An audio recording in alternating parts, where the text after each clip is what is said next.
Saludos a todos y bienvenidos a un nuevo video de la materia de mecánica de sólidos. En esta ocasión vamos a tratar el último tema que se trata en el capítulo 2 del libro guía y es el tema del círculo de Moore. El círculo de Moore va a ser tratado en dos videos.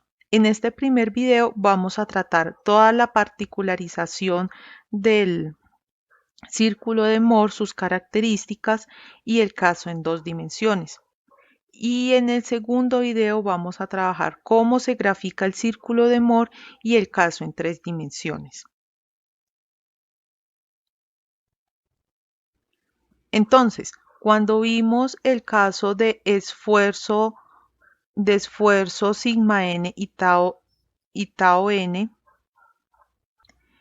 que está en el tema de matriz de esfuerzos en otro sistema de coordenadas, nosotros sabemos que sigma n se puede expresar de esta forma. Ahora, nosotros también sabemos que si empleamos identidades trigonométricas podemos despejarlo a esta forma. E igualmente para tau sub n. En el caso de tau sub n, nosotros tenemos esta fórmula. Ahora, como podemos ver, tenemos un sistema de dos ecuaciones que en realidad dependen de este ángulo teta. Siempre van a depender de este ángulo teta, porque nosotros siempre o casi siempre vamos a conocer el sigma x, el sigma y el tau xy. Entonces, nosotros al saber que esto es un sistema de dos ecuaciones gobernadas únicamente por este tau, podemos decir que podemos construir una gráfica en un sistema ortogonal empleando este ángulo teta podemos construir un círculo. Entonces, esa curva la vamos a graficar como nosotros graficábamos las curvas paramétricas, en donde vamos a seguir el sentido de las manecillas del reloj y vamos a iniciar en el punto sigma x, tau xy.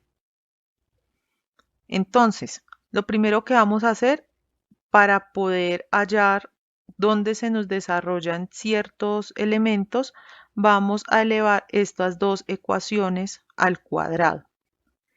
Entonces, para el caso de la primera ecuación, vamos a dejar todos los términos positivos a un lado y vamos a pasar este término a restar. Entonces, haciendo esa operación, pasamos el primer término a restar y nos queda sigma n menos sigma x más sigma y sobre 2.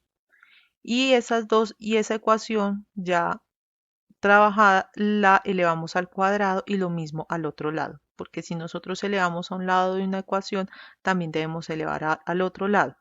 Lo mismo con tau sub n. Elevamos a ambos lados de la ecuación al cuadrado. Ahora, haciendo esta operación, obtenemos este sistema de dos ecuaciones. Ahora, expandiendo esos productos que tenemos acá, podemos ver que esto es un binomio al cuadrado y esto es un binomio al cuadrado. Podemos expandirlo con las fórmulas que nosotros conocemos del álgebra. Entonces, empleando nuestras fórmulas del álgebra, nos quedan estas expansiones que están en la ecuación 1 y en la ecuación 2. Acto seguido vamos a sumar esas dos ecuaciones. Entonces, al sumar estas dos ecuaciones, este término que tiene el menos se me cancela con este término. Y ahora, cuando nosotros vamos a hacer la suma de esos términos, vemos que nos queda tau xy coseno de 2 teta al cuadrado más tau xy seno de 2 teta al cuadrado. Pero nosotros sabemos que seno de teta al cuadrado más coseno de teta al cuadrado es igual a 1. Y como tenemos como factor común a tau xy, entonces aquí obtenemos a tau xy al cuadrado porque está al cuadrado únicamente, porque estaría como si estuviera tau xy al cuadrado por 1. Y lo mismo pasa en el caso de sigma x menos sigma y sobre 2. Entonces, por eso es que aquí desaparecen los términos trigonométricos. Entonces, como podemos ver, nosotros estamos teniendo acá una ecuación de una circunferencia con variables sigma n y tau n. Entonces, vamos a obtener una circunferencia en un sistema formado por sigma n y por tau n, en donde el centro de la circunferencia va a ser este que acompaña a x, y como tau n al cuadrado está sumando con el término 0, entonces nos quedaría el centro de la circunferencia con este valor, y el radio será la raíz cuadrada de lo que está al lado derecho de la igualdad.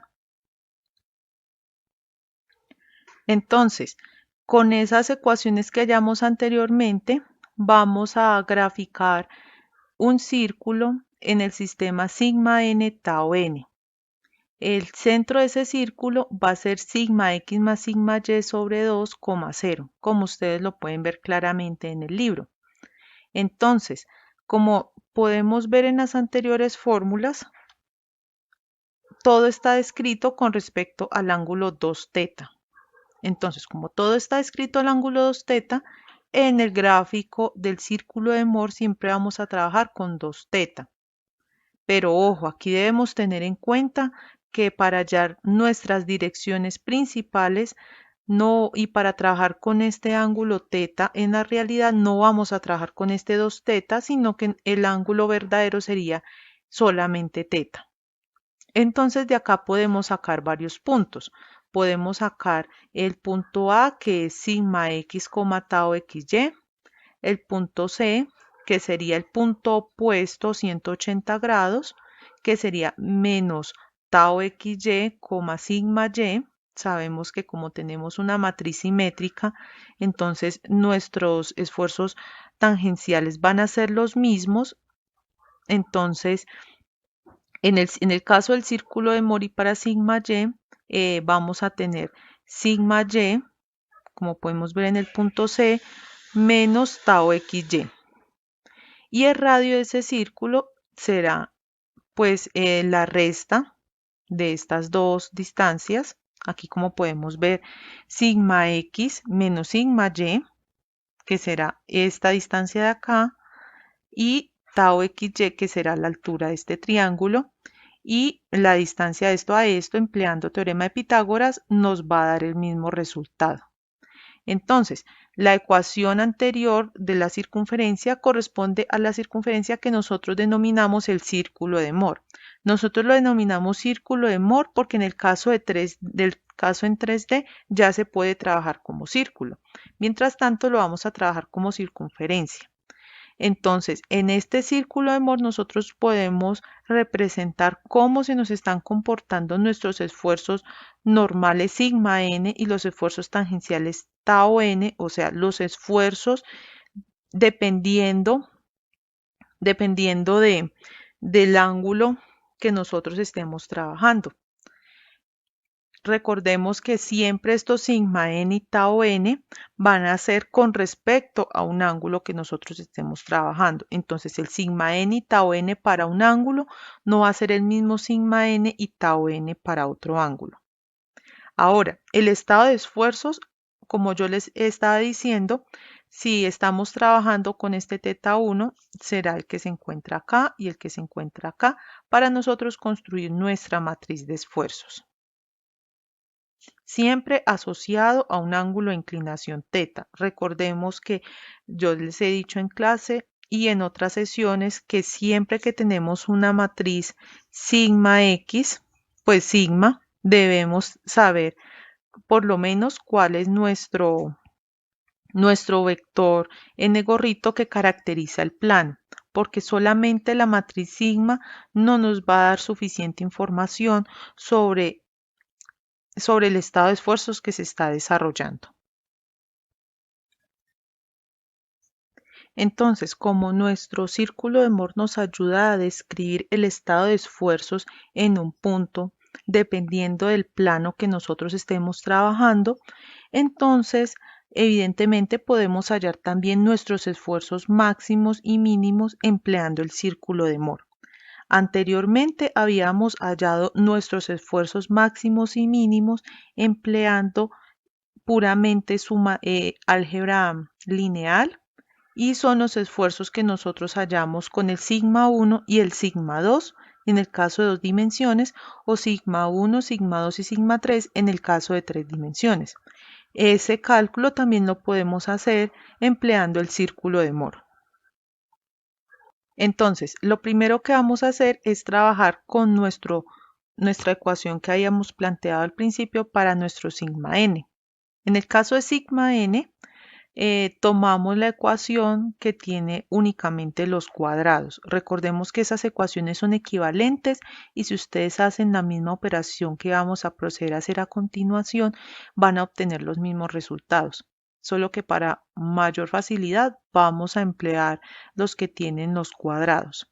Entonces, cuando nosotros queremos hallar un máximo o un mínimo, ¿nosotros qué hacemos? De acuerdo a lo que vimos en nuestros cursos de cálculo. Nosotros llegamos, cogemos la ecuación, la derivamos, igualamos a 0 y despejamos la variable, y en esa variable nos va a dar dónde está localizado nuestro punto máximo. Ese proceso lo vamos a hacer de igual manera en este caso. Entonces, como estamos hallando nuestros esfuerzos máximos, nuestros sigmas máximos, entonces vamos a coger la ecuación de sigma y la vamos a derivar con respecto a teta, porque ahí nos va a dar el ángulo en el que se desarrollan nuestros esfuerzos máximos. Es decir, aquí estamos desarrollando el tema de valores y vectores propios, solo que no estamos empleando las operaciones de determinante ni la ecuación característica, sino que estamos hallando directamente nuestro teta. Ahora, haciendo esa operación de derivada, derivamos cada uno de esos términos y empleando cálculo, pues este caso es 2 veces por la derivada interna, que sería menos seno. En este caso sería 2 veces sigma y por sigma n por seno de teta, perdón, por la derivada interna, que sería coseno de teta. Y lo mismo pasaría en este caso. Entonces sabemos que la derivada interna, como esto es un producto, debemos desarrollar primero la derivada del primero y después la derivada del segundo.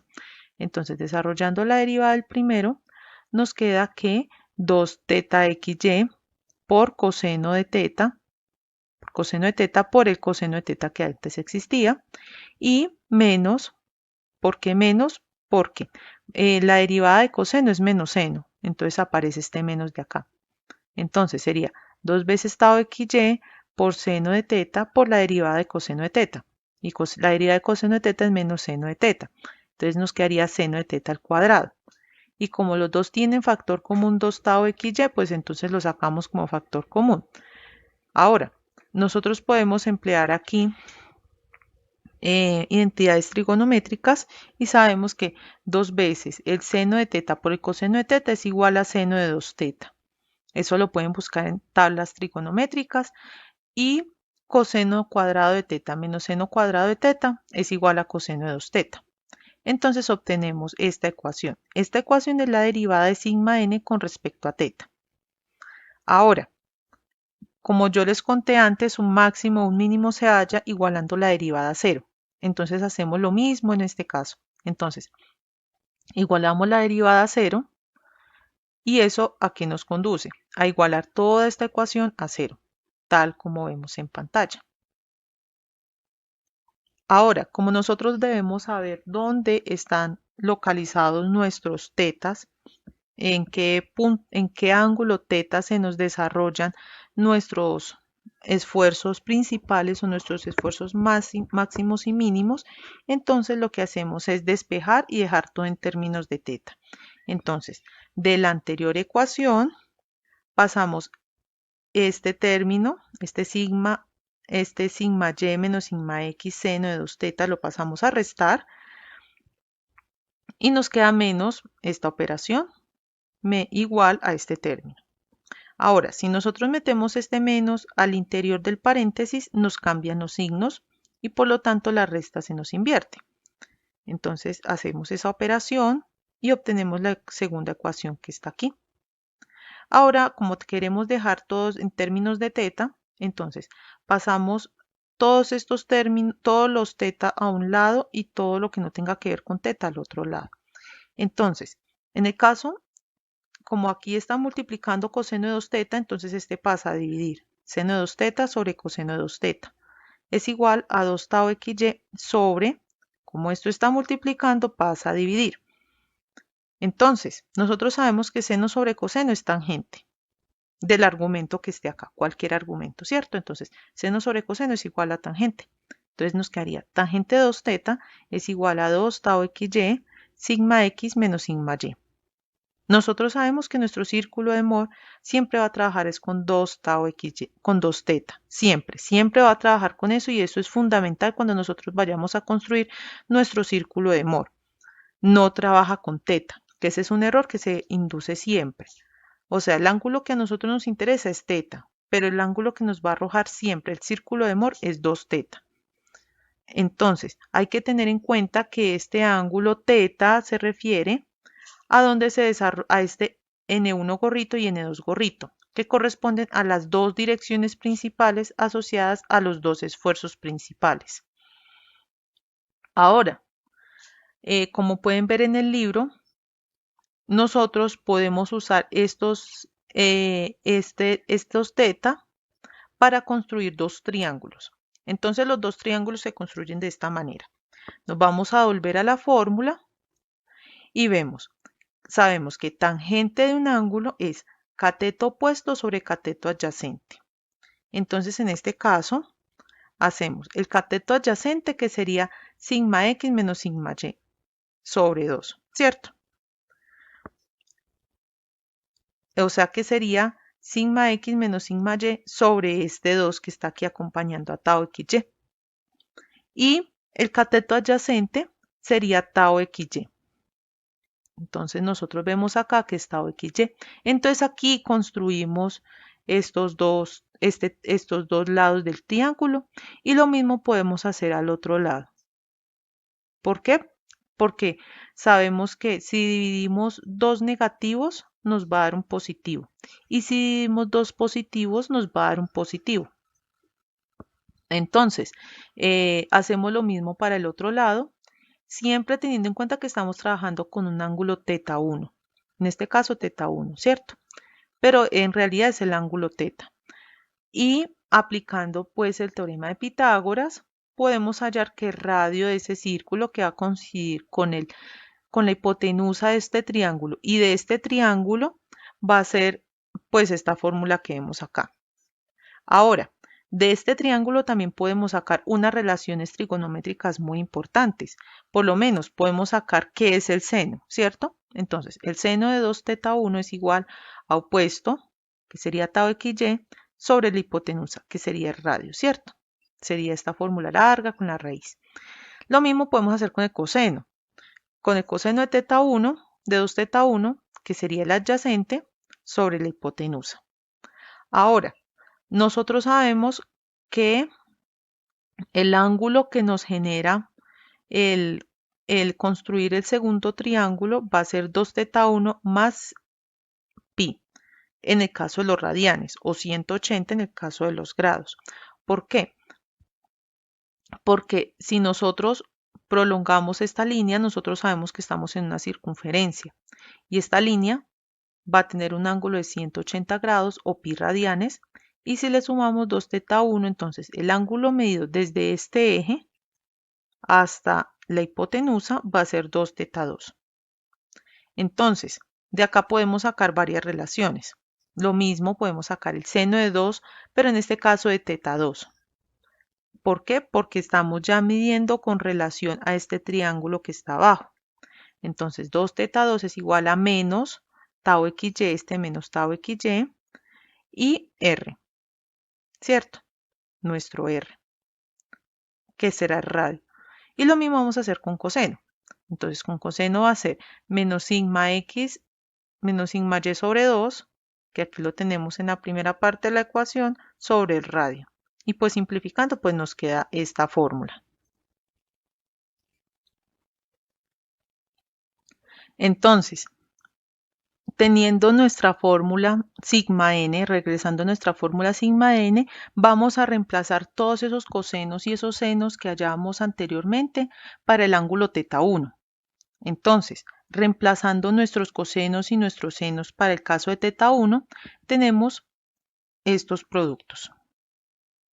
Ahora, aquí multiplicando estos dos términos y estos dos términos, nos va a quedar esto. Y teniendo en cuenta que radio equivale a esta fórmula y haciendo operaciones matemáticas, obtenemos que este es el valor para sigma 1.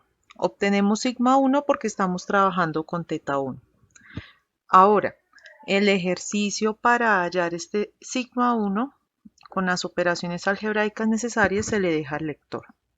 Ahora, para hallar el sigma 2, o sea, nuestro esfuerzo principal menor o mínimo, trabajamos con el ángulo teta 2. Entonces, para hallar este sigma 2, procedemos de manera similar y entonces vamos hasta la fórmula de sigma n, que es la que tenemos acá, y ya no trabajamos con este triángulo superior que estábamos trabajando anteriormente, sino que trabajamos con este triángulo inferior. En este triángulo inferior tenemos estas relaciones para teta 2 y para tanto en seno como en coseno en sus ángulos dobles. Entonces reemplazamos estos valores en esta fórmula, así como hicimos en el caso de teta 1, usamos nuestra relación de R que está aquí descrita y así hallamos nuestro valor de sigma 2, el cual está asociado a teta 2. Recordemos que cada valor propio tiene asignado una dirección propia. En este caso estamos cumpliendo eso. Para sigma 1 está teta 1 y para sigma 2 está teta 2. Ahora, derivando la ecuación de sigma n, nosotros hallamos nuestros esfuerzos principales o nuestros esfuerzos máximos y mínimos. Pero el mismo proceso lo podemos hacer para hallar nuestro cortante máximo o nuestro esfuerzo tangencial máximo, por si lo quieren llamar así. Entonces, cogemos nuestra fórmula de tau sub n, que sería esta, y al derivar obtenemos este resultado. ¿Por qué? Porque la derivada de coseno de 2 teta es igual a menos seno de 2 teta. Entonces aparece el 2 de la derivada interna y el menos de la derivada del coseno y pues seno de 2 teta. Y aquí se conserva el menos porque la derivada de seno de 2 teta es 2 veces coseno de 2 teta. Entonces el 2 que se origina se elimina con este 2 y nos quedaría coseno de 2 teta. Entonces, si nosotros reemplazamos la fórmula que nosotros sabemos de seno de teta 2 y de coseno de teta 2, en el caso del triángulo 1, nos devolvemos a ver nuestras fórmulas del triángulo 1, estos y esta, con respecto a la R. Entonces, vamos a obtener esta formulación para tau máximo. El tau máximo es único, o sea que nosotros podemos trabajar con las formulaciones del triángulo de arriba o del triángulo de abajo. Yo les recomiendo las del triángulo de arriba, o sea, con los signos positivos para mayor facilidad cuando vayan a intentar hacer este reemplazo en estas ecuaciones. Ahora, para nosotros poder hallar en dónde ocurre nuestro cortante máximo, simplemente debemos derivar nuestra fórmula de tau n con respecto a teta, que nosotros ya habíamos hallado la derivada anteriormente, y le igualamos a 0. Es decir, estamos haciendo el mismo procedimiento que estábamos haciendo con sigma n, pero ahora con tau n. Entonces, para dejar todo en términos de teta, entonces pasamos este término a sumar al otro lado, cambia de signo. Entonces, despejamos aquí coseno de teta y seno de teta y dejamos tratamos de dejar todo en los mismos términos que teníamos la fórmula anterior, que sería 2 tau xy sobre sigma x menos sigma y. Pero en este caso, como nosotros dejamos todo en términos de tau xy sobre sigma x menos sigma y, ya no se nos genera a nosotros la tangente. ¿Por qué? Porque este seno de 2 teta pasa a dividir. Entonces nos queda coseno de 2 teta sobre seno de 2 teta. Y ahí se nos origina una nueva fórmula que es con el cotangente de 2 teta. Ahora, ¿por qué le pongo este C acá? Porque este es el ángulo en el que se nos forma a nosotros nuestros cortantes máximos. El ángulo en que se nos forman generalmente a nosotros nuestros cortantes máximos son los ángulos equivalentes a 45 grados o pi medios, más o menos pi medios o más o menos 45 grados. Este le pongo el sub C porque este no corresponde tampoco a las direcciones principales, caso contrario en el caso de sigma n. Sigma n y teta, ese teta que se nos generan sí son los esfuerzos principales y las direcciones en las que se nos ponen esos esfuerzos principales. Pero en este caso el cortante no. Este caso representa es en qué ángulos se nos presentan a nosotros los cortantes máximos. Ahora, y ya para rematar esta primera parte del círculo de Moore, debemos tener en cuenta que todo esto lo hemos construido teniendo presente que estamos trabajando con sigma n y tau n en términos de sigma x, sigma y tau xy. ¿Esto qué quiere decir? Que nosotros estamos trabajando en realidad con el sistema XYZ. En el caso de 2D que estamos planteando aquí, pues evidentemente sería X y Y. Sabemos que este sistema X y Y está formado por los vectores E1 y E2, por los vectores unitarios E1 y E2. Esos son nuestros sistemas de referencia que hemos manejado hasta ahora. Ahora, si nosotros tomamos como referencia los sistemas formados por los vectores N1 y N2, se tienen que los esfuerzos tau xy desaparecen. Recuerden que sigma 1 y sigma 2 representan los esfuerzos en un estado de esfuerzos principales. En el estado de esfuerzos principales se cancelan todos los esfuerzos cortantes, o sea que sigma s se nos vuelve cero, como explicamos al principio del video anterior. Entonces se tienen que desaparecer los esfuerzos de cortante, pues se trabaja únicamente con los esfuerzos que se hallan al trabajar con el problema de valores y vectores propios planteados para la matriz de esfuerzos. Entonces, teniendo en cuenta eso, entonces las fórmulas de sigma n y tau n se transforman en estas dos fórmulas, en donde ya desaparece el tau xy y aparece sigma 1 y sigma 2. Y bien, esto ha sido todo por esta primera parte del círculo de Moore. Espero que les haya gustado y nos vemos en la segunda parte del círculo de Moore.